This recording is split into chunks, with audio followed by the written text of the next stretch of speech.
जय हिंद। स्वागत है आपका हमारे YouTube channel DK competition classes में। आज हम पढ़ेंगे न्यूट्रिशन। न्यूट्रिशन का मतलब पोषण। पोषण क्या होता है? देखो भाई, अगर मैं बात करूं पोषण, तो पोषण 2 टाइप्स के होते हैं, ऑटोट्रॉफ्स और हेटेरोट्रॉफ्स। मैं इसके बारे में नहीं बता रहा हूं, लेकिन लिखा नहीं हूं, बता रहा हूं। ऑटोट्रॉफ्स और हेटेरोट्रॉफ्स का मतलब होता है, ऑटोट्रॉफ्स का मतलब स्वयंपोषी, जो अपना भोजन खुद बना ले उसे स्वयंपोषी कहते हैं, और हेटेरोट्रॉफ्स का मतलब जो किसी दूसरे के ऊपर आश्रित हो उसे हेटेरोट्रॉफ्स कहते हैं। समझ में आ गया? ऑटोट्रॉफ्स जैसे प्लांट आ गए, साइनोबैक्टीरिया आ गया, ये सब अपने आप ही अपना भोजन बना लेते हैं, ठीक है। और हम लोग हेटेरोट्रॉफ्स में आते हैं, क्यों? क्योंकि हम लोग दूसरे के ऊपर डिपेंड हैं।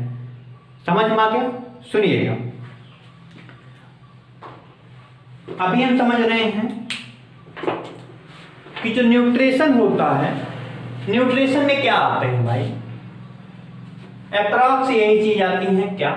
सबसे नंबर 1 पे आता है carbohydrate, protein, fat, vitamin, minerals और वाटर होता है। समझ में? क्या क्या आएगा? कार्बोहाइड्रेट आएगा, प्रोटीन आएगा, फैट आएगा, विटामिन आएगा, मिनरल्स आएगा, वाटर आएगा। जबकि देखा जाए तो मिनरल्स में भी वाटर आ जाएगा, ठीक है, लेकिन मैं उसको अलग से समझाने की कोशिश कर रहा हूं। सुनिएगा, कार्बोहाइड्रेट क्या है? आप लोग शायद अगर ना पढ़े हो तो बायोमॉलिक्यूल में अगर पढ़े होंगे या नहीं पढ़े होंगे, आपके ऊपर डिपेंड है। बायोमॉलिक्यूल एक चैप्टर है, उसमें आप लोगों ने पढ़े होंगे कार्बोहाइड्रेट क्या होता है। अगर नहीं भी पढ़े होंगे तो कोई बात नहीं, मैं यहां तक बता दे रहा हूं कि इस चैप्टर में कहां तक पूछता है। सुनिएगा, मैं सबसे पहले कार्बोहाइड्रेट को लिया, सबसे पहले कार्बोहाइड्रेट को ले लिया, यहां पे ले लिया कार्बोहाइड्रेट। इस कार्बोहाइड्रेट से क्या मिलता है, क्या होता है, इसके बारे में पहले समझते हैं। कार्बोहाइड्रेट का मतलब क्या है कि भाई जो कार्बोहाइड्रेट होगा वो क्या है? शर्करा है। शर्करा ही तो है, यानी शुगर के रूप में ही तो है, शुगर का मॉलिक्यूल तो ही है। समझ में आ गया? कार्बोहाइड्रेट मतलब शर्करा। देखो भाई, इसमें क्या क्या प्रेजेंट होगा, सबसे पहले समझते हैं। जो कार्बोहाइड्रेट होता है, इस कार्बोहाइड्रेट में कार्बन प्रेजेंट होता है, ऑक्सीजन प्रेजेंट होता है, हाइड्रोजन प्रेजेंट होता है। कार्बन, ऑक्सीजन और हाइड्रोजन प्रेजेंट होता है। यहां तक समझ में आ गया? कार्ब का मतलब कार्बन, ओ का मतलब ऑक्सीजन, हाइड्रेट का मतलब हाइड्रोजन। समझ में आ गया?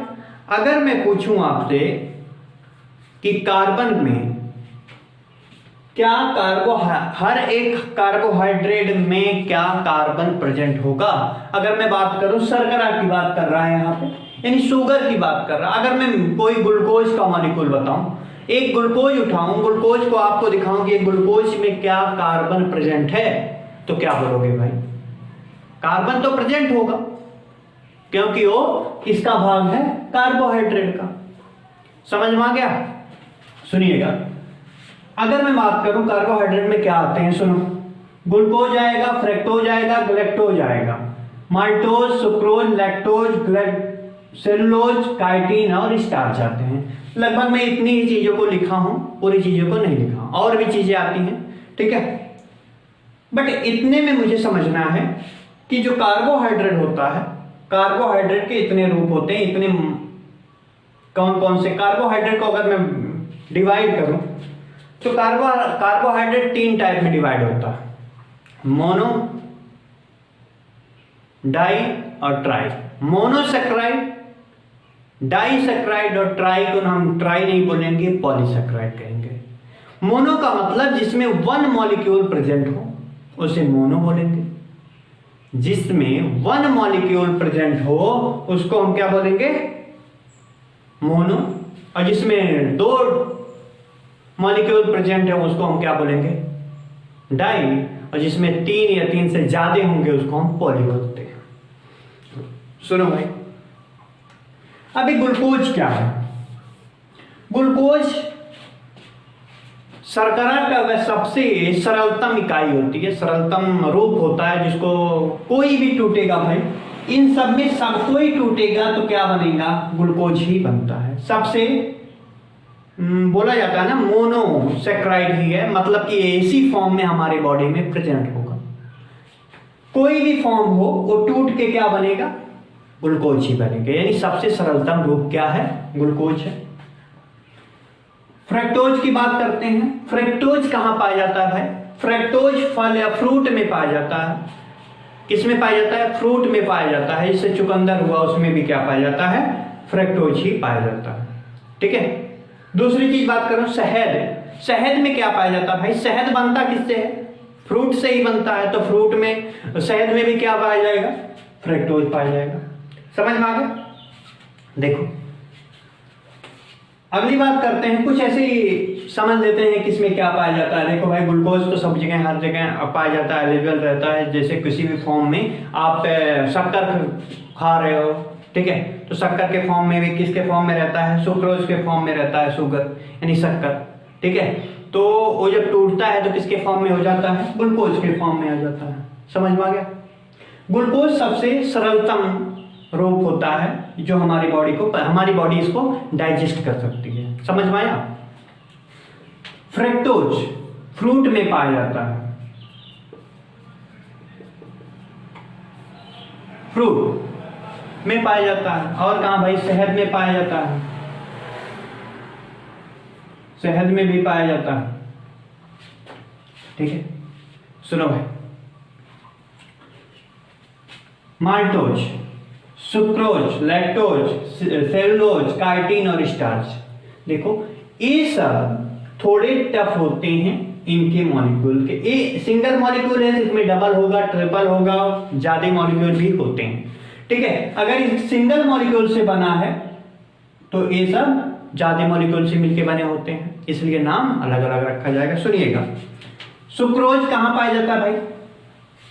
सुक्रोज शुगर यानी शुगर केन में पाया जाता है। शुगर केन का मतलब गन्ने में पाया जाता है, यानी चीनी में भी तो पाया जाएगा। समझ पा गया? गुड़ की बात करें तो गुड़ में भी तो पाया जाता है सुक्रोज। कहां पाया जाएगा? गुड़ में पाया जाएगा, और चीनी में यानी शक्कर में पाया जाएगा, और कहां पाया जाएगा?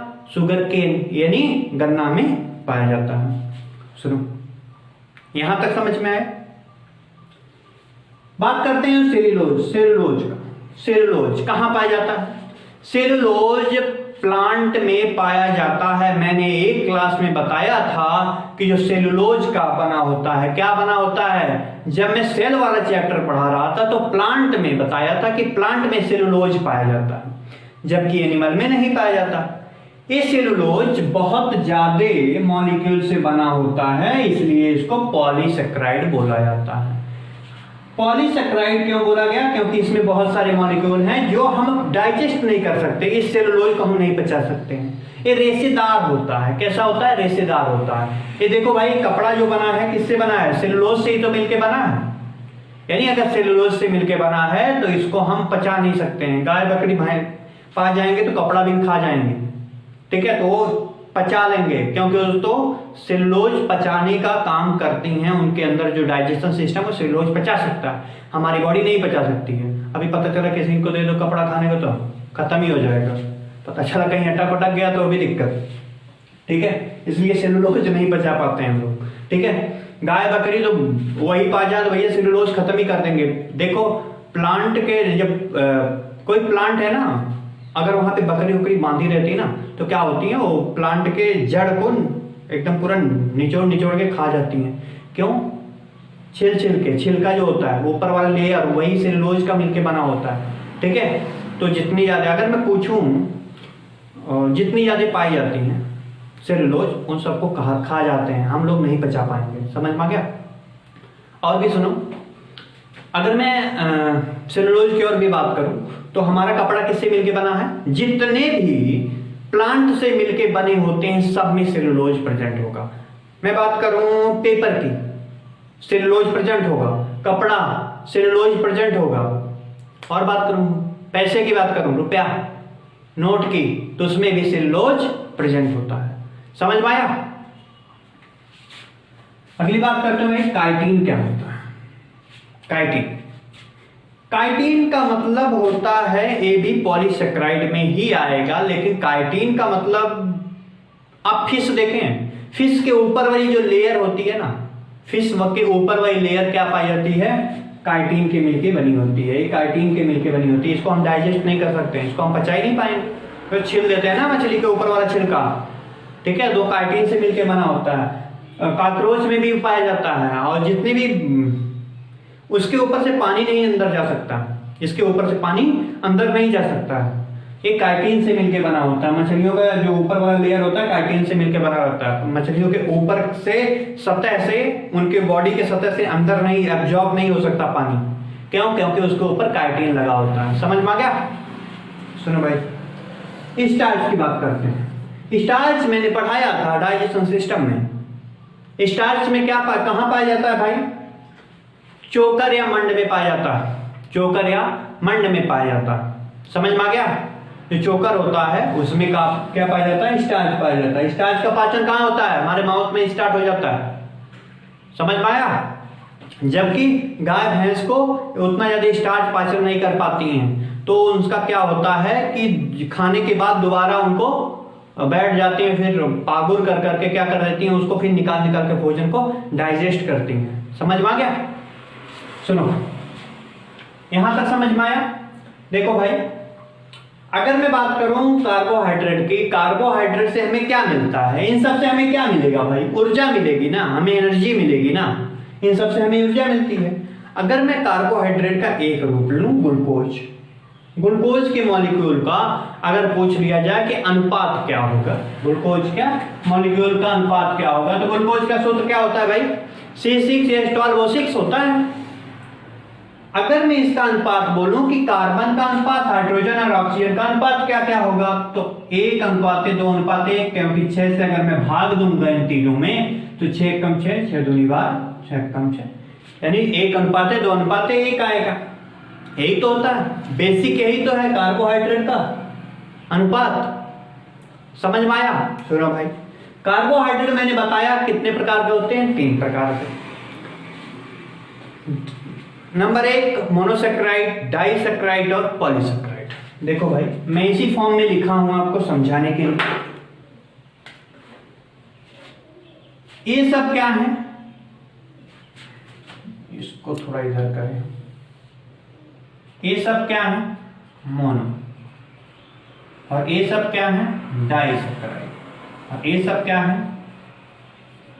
पॉलीसेक्राइड। चल नहीं रहा यार,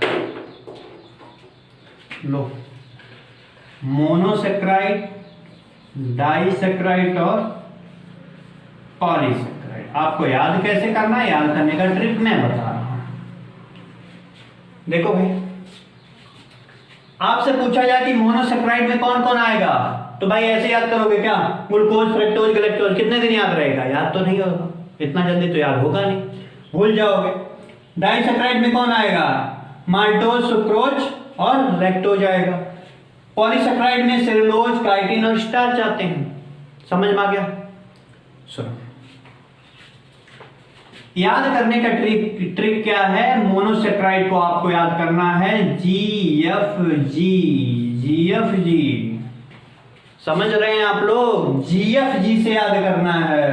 glucose, fructose, galactose, glucose, fructose, galactose, GFG। ठीक है, आप समझ सकते हैं। डाइसेक्राइड में कौन आएगा भाई?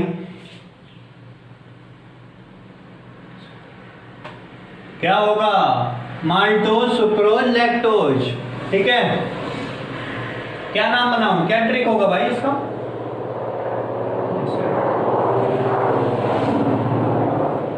मासुला, मासुला। देखो भाई, मासुला से याद कर लेना, मुझे मुझे सुला। ठीक है, मां से माल्टोज, ये सु से सुक्रोज और ला से लैक्टोज। मां मुझे सुला। ठीक है, मां सुला, इससे याद हो जाएगा।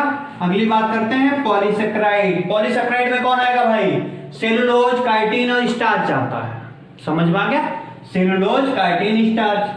अब सेलुलोज को कैसे याद करोगे? इसको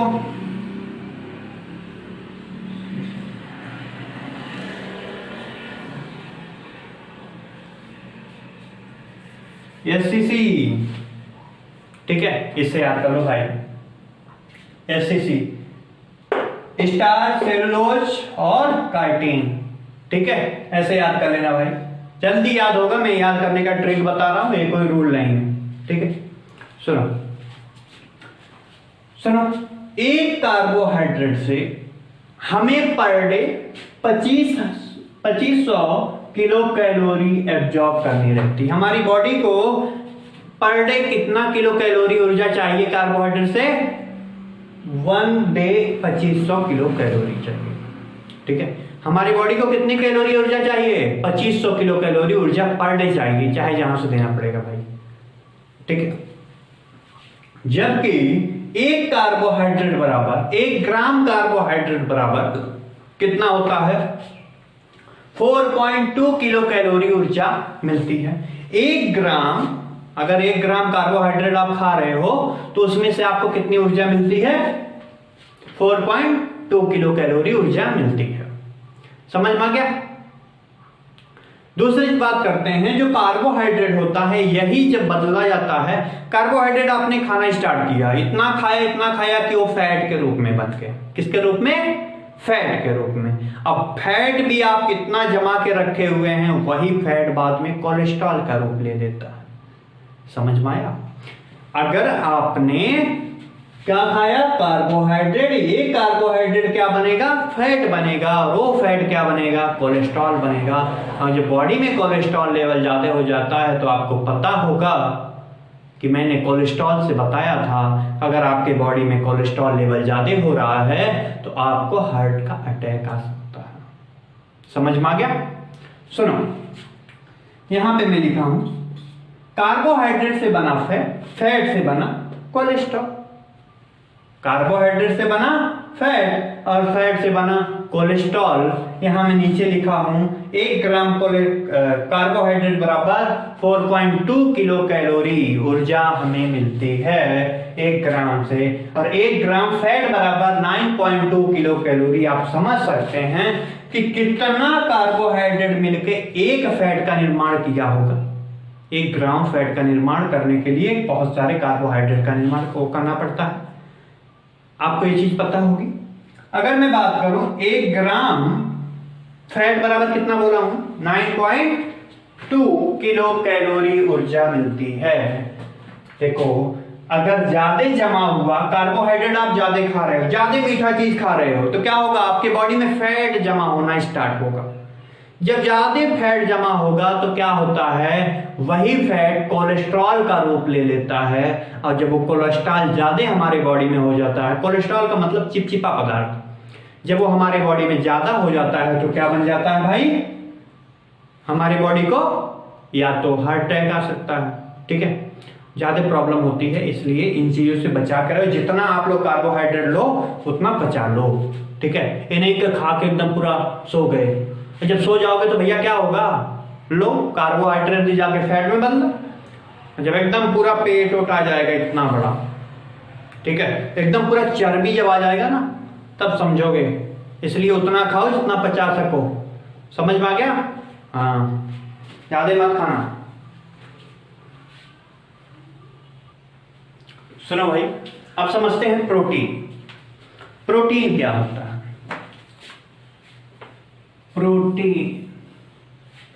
प्रोटीन से 1 ग्राम प्रोटीन से हमें कितना किलो कैलोरी ऊर्जा मिलती है? 1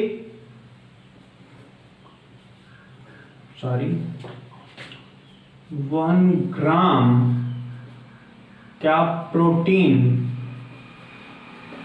इक्वल टू 4.3 किलो कैलोरी ऊर्जा मिलती है। याद रखना भाई, कार्बोहाइड्रेट से कितना मिलता था? 4.2 किलो कैलोरी, जबकि प्रोटीन से 4.3 किलो कैलोरी और फैट से 9.2 किलो कैलोरी ऊर्जा मिलती है। सुनो, ये प्रोटीन में पाया क्या जाता है? सबसे पहले सुनो, प्रोटीन में कार्बोहाइड्रेट प्लस नाइट्रोजन पाया जाता है। कार्बोहाइड्रेट प्लस नाइट्रोजन पाया जाता है। ये नाइट्रोजन का मॉलिक्यूल है, ला के ऐड कर दिया कार्बोहाइड्रेट में, प्रोटीन बन गया। कार्बोहाइड्रेट है, कार्बोहाइड्रेट में मैंने नाइट्रोजन का एक मॉलिक्यूल लाके ऐड कर दिया। सपोज दैट ये क्या है, कार्बोहाइड्रेट। इस कार्बोहाइड्रेट में मैंने लाके क्या ऐड कर दिया, एक नाइट्रोजन ग्रुप लाके ऐड कर दिया, तो क्या बन गया, ये प्रोटीन बन गया। सुनो भाई, अगर मैं बात करूं तो कार्बन, क्या प्रोटीन में कार्बन प्रेजेंट होगा? मैं पूछ रहा हूं आपसे, हाँ या ना? होगा ना, क्योंकि वो कार्बोहाइड्रेट में तो प्रेजेंट है ना। तो कार्बोहाइड्रेट और नाइट्रोजन मिलकर क्या बना है, प्रोटीन। तो उसमें भी तो प्रेजेंट होगा, प्रोटीन में भी ऑक्सीजन, कार्बन और हाइड्रोजन और नाइट्रोजन होगा। देखो भाई, कार्बोहाइड्रेट प्लस नाइट्रोजन होगा। अब इसमें क्या क्या प्रेजेंट है, कार्बोहाइड्रेट में क्या क्या प्रेजेंट था, कार्बन, हाइड्रोजन और ऑक्सीजन, प्लस नाइट्रोजन ऐड कर दो भाई, बन गया क्या आपका प्रोटीन। समझ में आया? देखो, प्रोटीन का काम क्या होता है, प्रोटीन का भी काम होता है ऊर्जा देना, हमारी बॉडी को ऊर्जा देना, लेकिन पूरी तरह से हम इसको ऊर्जा पे नहीं डिपेंड कर सकते, हमारी बॉडी को वृद्धि कराने का काम करता है। ठीक है, जब तक आपके बॉडी में प्रोटीन है ना, तब तक आप ज्यादा तंदुरुस्त रहोगे, यानी प्रोटीन लेना चाहिए। ठीक है, किसको कितना, देखो भाई, प्रोटीन का काम क्या होता है, वृद्धि करना, यानी बढ़ना या छोटा करना। किसी में प्रोटीन ही बन रहा है तो उसकी वृद्धि ही नहीं होती है भाई। समझ में आ गया? इसलिए प्रोटीन लो। देखो, सबसे अधिक प्रोटीन मुझे लगता है ना किस में पाया जाता है भाई, दाल में पाया जाता है। दाल, यानी दाल ज्यादा खाओ, दाल हुआ, चना हुआ, ठीक है, मशरूम हुआ, और क्या हुआ, मूंग का दाल हो गया। ठीक है, इन सब में बहुत ज्यादा, और सोयाबीन का दाना हो गया, उसमें बहुत ज्यादा होता है प्रोटीन। आप पचा भी नहीं सकते हो, उतना ज्यादा प्रोटीन पाया जाता है। वो थोड़ा थोड़ा खाओ, लेकिन बनाए रखो अपनी बॉडी को, क्योंकि भाई मुझे कितने किलो कैलोरी पर डे चाहिए, 2500 किलो कैलोरी पर डे चाहिए मुझे, चाहे जहाँ से लेना पड़ता है। समझ में आ गया? दाल खाओ, ठीक है, और भी चीज़ें खाते रहो, ताकि आपके बॉडी को क्या मिलते रहे, प्रोटीन मिले। वो प्रोटीन जाके टूटे, तब आपकी किलो कैलोरी में कन्वर्ट होती है। किसमें? 1 ग्राम अगर आप प्रोटीन खा लिए तो 4.3 किलो कैलोरी ऊर्जा मिल जाएगी। समझ में आ गया? इसलिए आप खाते रहो, बढ़िया चीज़ खाओ, ज़्यादा कोलेस्ट्रॉल वाला चीज़ ना खाओ, ऑयली चीज़ मत खाओ, बाद में प्रॉब्लम आती है भाई। सुनो, ये प्रोटीन क्या है? प्रोटीन एक प्रकार का कार्बोहाइड्रेट प्लस नाइट्रोजन मिला के बना है। इस प्रोटीन में क्या प्रेजेंट होता है, देखो, ये प्रोटीन बनता कैसे? एक प्रोटीन बनाने के लिए हमारे बॉडी को 20 अमीनो एसिड की जरूरत पड़ती है। कितने अमीनो एसिड को? 20। 10 इधर हैं और 10 इधर हैं, 10 इधर 10 इधर। ये हमारी बॉडी खुद बना के रखी है, हमारी बॉडी में पहले से प्रेजेंट है। तो आवश्यक या नॉन आवश्यक हुआ? जो हमारे बॉडी में है, मान लो भाई आपको 10 रुपया एक साथ में, 10 रुपया एक साथ में, ये कोई और लिया है 10 रुपया, 10 रुपया आपके पास में है जो आप नहीं कर, उसका सामान ले चुके हो, तो आवश्यक हुआ ना अनावश्यक हुआ? अनावश्यक हुआ ना। जो आपके बॉडी के अंदर प्रेजेंट है वो अनावश्यक, जो बाहर से मुझे लेना है वो आवश्यक है। आवश्यकता किसको है? आपको बाहर वाली चीज लेने की, अंदर वाली चीज लेने की? अब बाहर वाली चीज लेने की ना। अपना पैसा कोई नहीं खर्च करना चाहता, दूसरे का बहुत जरूरी रहता है, तो आवश्यक तो वो है ना। सुनो, 10 हमारी बॉडी खुद बनाएगी, बना के रखी है 10 अमीनो एसिड, और 10 अमीनो एसिड मुझे एब्जॉर्ब करना, डाइजेस्ट के रूप में, मुझे फूड के रूप में लेना पड़ता है। फूड के रूप में हमें 10 अमीनो एसिड चाहिए, तो 10 हमारी बॉडी को मिला के एक प्रोटीन का निर्माण होता है। यहां तक समझ में?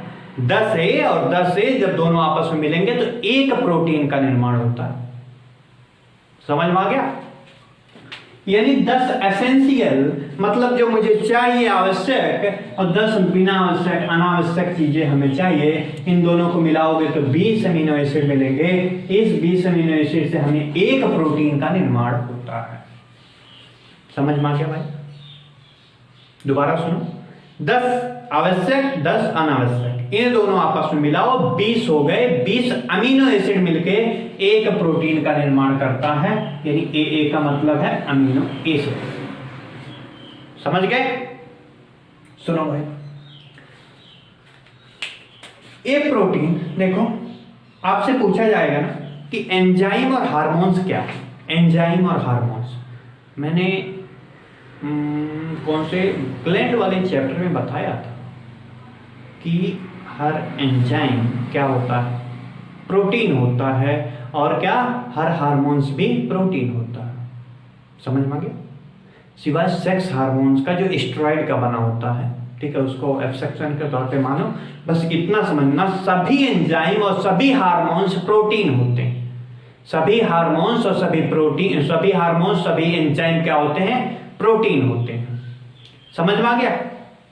हार्मोन्स और एंजाइम क्या होते हैं भाई, प्रोटीन होते हैं। आपको याद रखना है, प्रोटीन में ऐसे लिख दिए एंजाइम प्लस हार्मोन मिलके, मान लो ये कोई प्रोटीन है, ठीक है, ये कोई प्रोटीन है।